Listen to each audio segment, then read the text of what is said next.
책은 어떻게 하면 우리 삶에서 관계로 인한 기쁨을 만끽할 수 있을지 구체적인 방법을 제시한다. 사람을 대할 때 지극히 소극적이고 방어적이었던 브룩스는 상대방을 깊이 알게 되는 경험을 통해 조금씩 변한다. 사람을 아주 깊숙이 알아가는 일이 상대방과 나 자신의 세계를 어떻게 넓혀가는지에 대한 경험과 연구, 사례들이 다양하게 펼쳐진다. 심리학, 철학, 문학, 신경과학을 넘나들며 길어낸 통찰은 한 가지 주제에 깊게 몰두한 저자의 저력을 보여준다. 지금보다 더 나은 사람이 되길, 그리고 누군가에게 더 좋은 사람이 되길 원하는 이들에게 이 책은 완벽한 지침서가 될 것이다. 사람을 안다는 것은 무엇일까? 사실 그 사람을 안다는 것은 불가능할지도 모른다. 왜냐하면 나도 나를 잘 모르는데 남이 나를 안다는 건 난센스다. 우리가 남의 존재를 안다는 것은 그 사람의 모습, 언어, 행동, 습관, 생각, 가족관계, 사회에서의 지위와 부 이런 것들이다. 그런데 이러한 것들은 하루에도 수십 번씩 바뀌고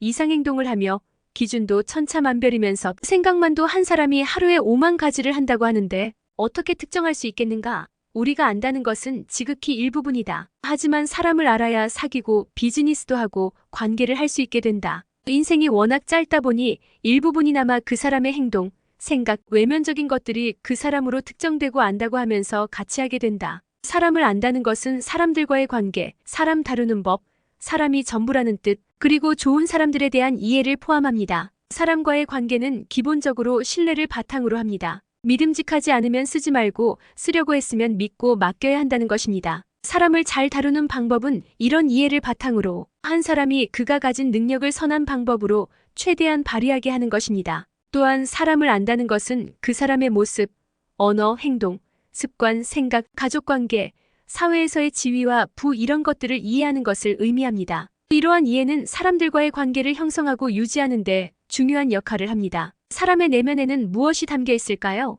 이 여정을 시작하는 방법 중 하나는 데이비드 브룩스의 사람을 안다는 것을 펼쳐보는 것입니다. 브룩스는 우리의 마음, 성격, 결정과 관계 등 인간 본성의 깊이를 탐구하는 것으로 우리를 이끕니다. 이 책은 인간이 어떻게 자기 자신을 이해하고 타인과 연결을 맺으며 생의 의미를 찾아가는지에 대해 설명합니다. 다양한 사례와 연구를 통해 브룩스는 독자들이 복잡한 인간 심리를 이해할 수 있도록 돕습니다. 그는 무엇이 우리를 움직이게 하는지, 우리가 왜 특정한 결정을 내리는지, 그리고 인간관계가 어떻게 우리 삶에 영향을 미치는지에 대해 논합니다. 책에서 나오는 주요 메시지 중 하나는 진정한 만족과 행복은 외부적 성공에 의해서가 아니라 내면의 성장과 발전, 그리고 깊은 인간관계에서 비롯된다는 것입니다. 이를 통해 브룩스는 우리에게 내면의 가치와 인간관계의 중요성을 상기시킵니다. 이 책은 또한 상호 의존성의 가치를 강조합니다. 현대 사회에서 우리는 자주 독립성과 개인적 성취를 추구하지만 사람을 안다는 것은 인간이 본질적으로 관계 속에서 성장하고 발전한다는 점을 일깨워줍니다.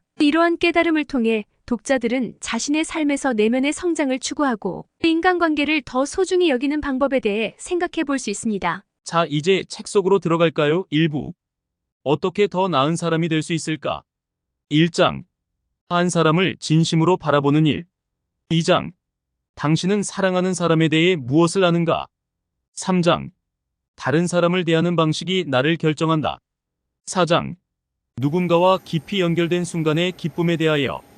5장. 누구나 각자의 세계를 만들어간다. 6장. 함께 대화하고 싶은 사람이 되어라. 7장. 좋은 질문만이 정답을 준다. 2부. 타인이라는 세계. 8장. 단절의 시대. 관계의 기술이 필요한 이유. 9장. 어려운 대화는 강한 유대를 만든다. 10장. 가까운 사람에게 우울이 찾아왔을 때. 11장. 다른 사람의 인생에 들어가 보는 일. 12장. 고통이 지나간 삶의 의미. 3부. 관계 안에서 자신의 세계를 넓히는 사람들. 13장. 상대방의 에너지를 읽는 법.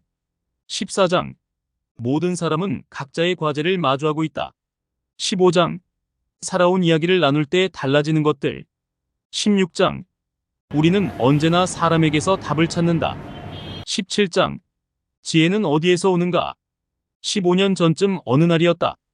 볼티모어 오리올스의 홈구장에서 경기가 있었는데 타자의 배트가 부서지면서 손잡이를 제외한 나머지 부분이 헬리콥터 날개처럼 뱅글뱅글 돌았고 선수 대기석을 넘어 관중석에 앉은 내 발 앞에 떨어졌다. 나는 손을 뻗어 배트를 잡았다. 관전 도중에 배트를 줍다니 파울 타구보다 1000배는 드문 일이었다. 그 자리에서 펄쩍펄쩍 뛰면서 전리품을 흔들고 주변 사람들과 하이파이브를 하며 잠깐이나마 유명 인사가 된 기쁨을 만끽해야 옳았다. 그랬어야 했건만 나는 그러지 않았다. 모두가 쳐다보는데도 나는 그저 배트를 발밑에 내려두고는 별다른 표정도 없이 앞만 바라보며 앉아 있었다. 그때를 생각하면 나 자신에게 고함을 지르고 싶다. 좋으면 좋다는 티를 좀 내. 나는 조금씩 달라지고 있었다. 상처받을 위험을 감수하면서 사람들과 부대끼는 쪽을 선택했으며 내 감정을 더 많이 공식적으로 표현했다. 나는 사람들이 이혼에 대해서, 배우자가 죽고 난 뒤 느끼는 슬픔에 대해서, 아이를 바라보면서 느끼는 걱정에 대해서 기꺼이 속마음을 털어놓고 이야기할 수 있는 사람이 되려고 노력했다. 그러다 보니 내면에서 변화가 일어났다. 가슴 깊은 곳을 찌르는 이건 뭐지? 아, 이게 바로 감정이구나. 나는 새로운 경험을 하게 된 것이다. 인생의 목표도 바뀌었다. 어릴 때는 아는 게 많은 사람이 되고 싶었지만 나이가 드니 현명한 사람이 되고 싶었다. 현명한 사람은 정보를 소유만 하는 게 아니라 다른 사람을 연민 어린 마음으로 이해한다. 현명한 사람이야말로 인생이 무엇인지 안다. 마음을 여는 일은 충만하고 친절하고 현명한 인간이 되기 위한 필수 조건이다. 하지만 이것으로는 충분하지 않다. 우리에게는 사회적 기술이 필요하다. 우리는 인간관계, 공동체, 우정, 사회적 연결 등의 중요성을 이야기하지만 이 단어들은 추상적이다. 실질적 행위, 즉 우정을 쌓거나 공동체를 만드는 데에는 사소하고도 구체적인 사회적 행동이 필요하다. 그런 사회적 행동의 예를 들면 다음과 같다. 관계를 망치지 않으면서도 상대방의 의견에 동의하지 않는 것, 본인의 취약한 부분을 적절한 시점에 드러내는 것, 타인의 목소리에 귀를 기울이는 것, 정중하게 대화를 끝내는 것, 용서를 구하거나 용서하는 것, 상대방에게 상처를 주지 않고도 아니라고 말하는 것, 고통받는 사람 곁에 있는 것, 모두가 환대받는다고 느끼는 모임을 만드는 것, 타인의 관점에서 바라보는 것. 사람들이 모여있는 공간으로 들어갈 때 어떤 사람은 누구라도 안아줄 것 같은 따뜻한 표정을 하고 어떤 사람은 마음의 문을 냉담하게 닫아버린 표정을 한다. 또 어떤 사람은 너그럽고 애정이 담긴 눈으로 다른 사람을 바라보고 어떤 사람은 격식을 차리지만 차가운 시선으로 일관한다. 그 시선, 그 첫 번째 눈길은 세상을 향한 그 사람의 태도를 드러낸다. 아름다움을 추구하는 사람은 경이로움을 발견할 가능성이 높고 위협을 탐색하는 사람은 위험을 발견하게 마련이다. 자기 주변에 따뜻한 기운을 뿌리는 사람은 자기가 만나는 사람들에게서 아름답고 뜨거운 측면을 이끌어내지만 격식만 차리는 사람은 같은 사람을 만나더라도 그 사람의 딱딱하고 냉담한 측면밖에 보지 못한다. 정신과 의사인 이언 맥길크리스트는 관심은 도덕적인 행동이다. 그것은 사물이 지닌 어떤 측면을 창조하여 이 세상에 존재하게 만든다. 삶의 질은 우리가 세상에 투사하는 관심의 질에 따라서 상당히 달라진다. 간단히 말해 나를 포함한 몇 세대에 걸친 사람들은 타인의 깊이와 존엄함을 바라보고 이해하고 존중하는 데 필요한 기술을 제대로 배우지 못했다. 기본적인 도덕적 기술이 사라지면서 단절과 고립이 나타났고 잔인함이 허용되는 문화가 나타났다. 일상의 작은 만남 속에서 서로를 잘 대하지 못하는 행동이 쌓이면서 주변에서 쉽게 볼 수 있는 끔찍한 사회적 붕괴가 초래되었다고 믿는다. 이는 문명의 거대한 실패다. 우리는 도덕적 사회적 기술을 가르치는 방법을 재발견해야 한다. 이러한 위기는 내가 이 책을 쓰게 된 동기이기도 하다. 장애를 가지고 태어나 살아가는 것, 노동자 계급 남자로 사는 것, 이민자로 사는 것, 그리고 그 밖에도 수많은 인생 경험을 겪으며 살아가는 것이 어떤지 나는 결코 알지 못할 것이다. 개인에게는 신비로운 깊이가 있다. 서로 다른 문화 사이에는 엄청난 차이가 있으므로 낯선 문화 앞에서는 존중하는 마음과 경외감을 품어야 한다. 그럼에도 타인을 바라보고 타인의 말을 듣는 능력을 높이는 기술을 연마하는 데 힘쓰면 타인의 관점을 얼마든지 알 수 있음을 나는 확인했다. 불신을 신뢰로 되돌려 서로 존중하는 관계를 형성하는 것이 얼마든지 가능하다는 것도 확인했다. 나는 인간성에 대해서 예전보다 훨씬 많이 한다. 성격적 특성에 대해서 알고 현재 수행하는 삶의 과제에 따라 고통받는 순간에 따라 한 사람의 존재가 어떻게 형성되는지도 안다. 또 우울한 사람과 어떻게 대화해야 하는지 알고 다른 문화권에 속한 사람의 관점이 다르다는 것도 안다. 이런 지식 덕분에 나는 인간 일반에 대해서 어느 정도의 전문성이 있으며 낯선 사람에게 다가갈 때나 친구와 나란히 걸어갈 때 예전보다 자신감이 넘친다. 대화할 때 상대방에게서 무엇을 찾아야 하는지도 안다. 상대방에게 중대한 질문을 던지는 일을 예전보다 더 잘하고 대화의 역학관계를 훨씬 잘 감지하며 나와 전혀 다른 인생을 살아온 사람과 대화할 때도 대담해졌다. 상대방의 취약성이 내 앞에서 고스란히 노출된다고 해도 이제는 그 자리에 얼어붙는 따위의 바보짓은 하지 않는다. 상대방이 나를 신뢰할 때의 기쁨과 즐거움을 누릴 줄 알게 되었다.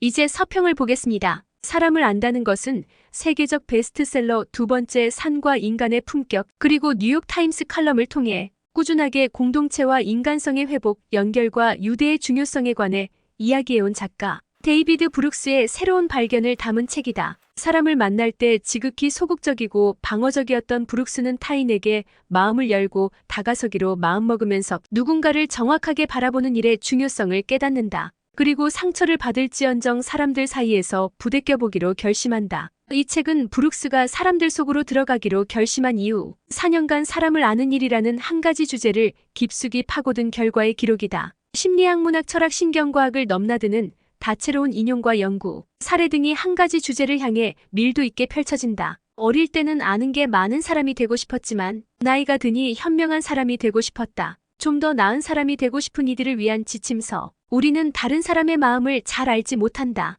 사람을 안다는 것에 따르면 처음 보는 사람끼리 대화하면서 상대방을 정확하게 읽어내는 경우는 약 20%밖에 되지 않으며 가까운 친구나 가족이더라도 35%에 그친다. 결혼한 지 오래된 부부일수록 서로의 마음을 읽는 정확도가 떨어지고 그들은 상대방의 마음에서 일어나는 일에 점점 무지해진다. 사실 굳이 수치나 연구를 뒤적이지 않아도 인간관계에 대한 어려움은 모두가 몸소 느끼고 경험했을 것이다. 살면서 고정관념과 편견의 대상이 되는 경험을 해보지 않은 사람들이 얼마나 될까? 사람들이 나를 오해한다는 느낌을 받거나 다른 사람에게 투명 인간 취급당하고 있다는 느낀 적이 있는가? 반대로 자신이 타인에게 그러지 않는다고 장담할 수 있는가? 이 책은 그동안 미처 생각해보지 않았던 혹은 회피해왔던 나의 인간관계 경험과 그 경험을 만들었던 나의 태도를 돌아보게끔 한다. 한 사람을 알기 위해 진정으로 노력해본 적이 있는가? 브룩스가 책 전체를 관통하여 던지는 이 질문은 다른 사람과 관계 맺고 살아가는 일에 관해 한층 깊은 시선으로 바라볼 수 있게 해준다. 누군가에게 완전히 이해받는다는 느낌만큼 만족스러운 것은 드물다. 단절의 시대, 관계의 기술이 필요한 이유. 그렇다면 왜 사람을 알아야 할까? 첫째는 다분히 실용적 이유다. 다른 사람을 제대로 알아봐야만 인생에서 중요하고 큰 결정을 내릴 수 있다. 결혼과 같은 중요한 인생 과제는 물론이고 함께 일하는 사람을 대할 때도 꼭 필요한 덕목이다. 직장인들에게 이직의 사유를 물으면 많은 이들이 회사 내의 인간관계 때문이라고 답한다. 그들은 상사와 조직으로부터 인정받지 못했다고, 즉 다른 사람들이 자기를 제대로 보지 않는다고 느꼈기 때문에 회사를 떠났다. 사람을 알아야 하는 두 번째 이유는 이 경험 자체가 아주 강렬한 정신적 기쁨이기 때문이다. 누군가에게 완전히 이해받는다는 느낌만큼 만족스러운 것은 드물다. 다른 사람의 마음에 비치는 자기 자신을 바라보지 못하면 사람은 자기 안의 아름다움과 힘을 온전히 알아보지 못한다. 누군가의 잠재력을 알아볼 때 그 사람도 비로소 자기 안의 잠재력을 알아본다. 자신에게 중요한 사람들이 자기를 지켜보고 자기의 말에 귀를 기울인다는 사실을 아는 것만으로도 사람들은 평온과 안전을 느낀다. 나는 종종 사람들에게 다른 사람이 자기를 바라본다고 느낀 때가 언제인지 또 어떻게 느꼈는지 묻는다. 그러면 사람들은 눈을 반짝이면서 자기 인생에서 가장 중요했던 순간을 이야기한다. 자기도 알지 못했던 어떤 재능을 다른 사람이 알아봐주던 때를, 극도로 지친 자신에게 절박하게 필요한 것이 무엇인지 알아챈 사람이 곧바로 손을 내밀어서 올바른 방법으로 무거운 짐을 덜어주던 때를. 셋째는 국가적 문제의 해결이다. 브룩스는 외로운 개인이 넘쳐나는 이 시대의 사회적 관계적 위기는 본질적으로 도덕적 차원의 문제라고 지적한다. 우리는 한 사회의 구성원으로서 서로를 친절하고 관대하게 대하는 기술과 성향을 길러내는데 실패했다. 일상의 작은 만남 속에서 서로를 잘 대하지 못하는 행동이 쌓이면서 사회적 붕괴가 초래된 것이다. 정치적 스펙트럼 양극단에 놓인 사람들은 서로를 혐오하고 이해하지 못한다. 청년은 기성세대가 자신을 오해한다고 느끼고 특권층은 다른 사회 구성원들을 의식하지 않는다. 이는 문명의 실패다. 우리는 도덕적 사회적 기술을 가르치는 방법을 재발견해야 한다. 이러한 위기는 브룩스가 이 책을 쓰게 된 동기이기도 하다. 이 거대한 균열을 복구하려면 작은 문제를 잘 처리하는 법부터 배워야 한다. 우정을 쌓거나 공동체를 만드는 데에는 사소하고도 구체적인 사회적 행동이 필요하다. 관계를 망치지 않으면서도 상대방의 의견에 동의하지 않는 것, 본인의 취약한 부분을 적절한 시점에 드러내는 것, 타인의 목소리에 귀를 기울이는 것, 정중하게 대화를 끝내는 것, 용서를 구하거나 용서하는 것, 상대방에게 상처를 주지 않고도 아니라고 말하는 것, 고통받는 사람 곁에 있는 것, 모두가 환대받는다고 느끼는 모임을 만드는 것, 타인의 관점에서 바라보는 것, 다른 사람을 깊이 아는 것 자체가 도덕적 행위다. 사소한 행위의 누적으로 도덕성을 회복하다. 브룩스는 이 책을 통해 도덕성의 의미를 새롭게 구축한다. 철학자 아이리스 머독은 도덕성이란 추상적인 보편 원칙을 따르는 것이 아니라고 주장한다. 도덕적 행위란 한 사람이 다른 사람에게 정의롭고 사랑스러운 관심을 기울이는 것이고, 비도덕적 행위란 다른 사람을 정확하게 바라보지 못하는 것이다. 이러한 관심은 사소한 행위의 누적으로 점차 위대해진다. 직장에서 신입사원을 반갑게 맞아주는 일, 친구의 목소리에서 불안을 눈치채고 괜찮은지 물어보는 일 등등. 도덕성은 인생의 복잡한 상황에서 다른 사람을 배려하는 기술이라고 할 수 있다. 아름다움을 추구하는 사람은 경이로움을 발견할 가능성이 높고, 위협을 탐색하는 사람은 위험을 발견하게 마련이다. 따뜻한 기운을 뿌리는 사람은 자기가 만나는 사람들에게서 아름답고 뜨거운 측면을 이끌어내지만, 격식만 차리는 사람은 같은 사람을 만나더라도 그 사람의 딱딱한 측면밖에 보지 못한다. 정신과 의사 이언맥길 크리스트는 관심은 도덕적 행동이다. 그것은 사물이 지닌 한 측면을 창조하여 이 세상에 존재하게 만든다. 라고 썼다. 삶의 질은 우리가 세상에 투사하는 관심의 질에 따라서 상당히 달라진다. 데이비드 브룩스는 철학이 가득한 실용서, 실용이 가득한 철학서를 완성했다. 철학적 성찰과 실용적 솔루션을 동시에 제공하는 데이비드 브룩스의 역작. 브룩스의 전작들과 차별화되는 이 책의 백미는 사람을 아는 것에 관한 방법들이 매우 구체적으로 제시된다는 점에 있다. 관계에 관한 수많은 자료들과 인터뷰 등을 통해 브룩스는 타인과 관계 맺는 자신만의 방법을 만들어낸다. 상대방을 정확하게 이해하기 위해서는 무엇을 알아야 하는지, 정치적 성향과 의견이 다른 사람과는 어떻게 대화해야 하는지, 누군가의 인생 이야기를 들으려면 어떻게 질문해야 하는지, 이 책의 궁극적 목적은 다른 사람을 올바르게 바라봄으로써 그 사람이 자신을 소중한 존재라고 느끼게 만드는 기술을 능숙하게 구사하도록 돕는 것이다. 브룩스의 깊은 통찰과 신중한 접근에서 나온 방법들은 어떤 기술을 익혀서 숙달하는 차원의 문제가 아니라 인생을 살아가는 방식 그 자체다. 이 책은 다른 사람을 대할 때의 태도를 바꿔놓을 것이며, 다른 사람과 중요한 대화를 나누는 방식을 모두 바꿔놓을 것이다. 타인과 함께하는 방식이 지금보다 나아진다면 당신은 분명 인생의 특별한 즐거움을 누릴 수 있을 것이다.